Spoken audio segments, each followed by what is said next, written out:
日復一日嘅工作，為錢煩惱，為生存賣勞動力，呢個係香港好多人嘅現實。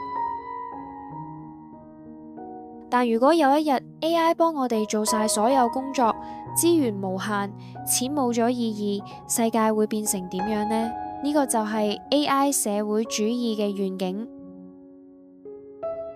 香港嘅貧富差距喺已發展經濟體中幾乎全球最嚴重，最富有嘅10%家庭收入竟然係最窮家庭嘅80多倍。有錢人請得起頂級律師，做乜都得，冇錢嘅人連公義都難求。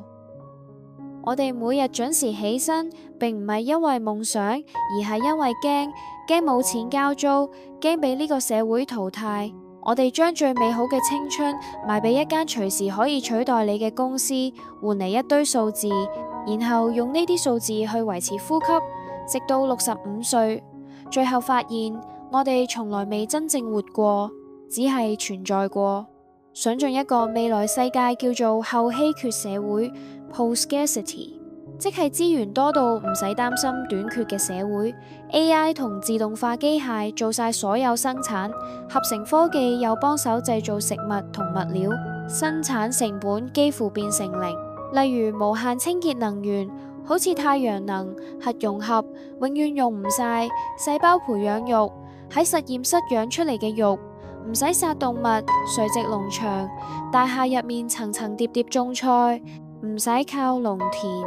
資源唔再短缺，金錢就慢慢失去交換嘅意義，因為人人想要嘅嘢都唔使買，到時勞動就變成一種選擇，而唔係被逼要做嘅義務。社會會實現真正嘅各盡所能，按需分配，即係每個人盡自己能力貢獻，但唔使為生存煩惱，想食嘅、住嘅、醫療、教育、娛樂都可以免費攞到。呢個唔係純粹幻想，而係所謂全自動化奢侈共產主義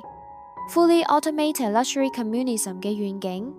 簡單講，就係用最先進科技實現真正嘅豐裕同平等。好多思想家，例如 Aaron Bastani 都認真討論過，佢哋覺得呢個未來唔係夢，而係下一個階段嘅可能性。呢個 AI 社會主義願景聽落好理想，但冇壓力真係會更好，定會令人類懶散退化。下集嚟講一個經典實驗——老鼠烏托邦。Subscribe 一齊繼續腦洞未來。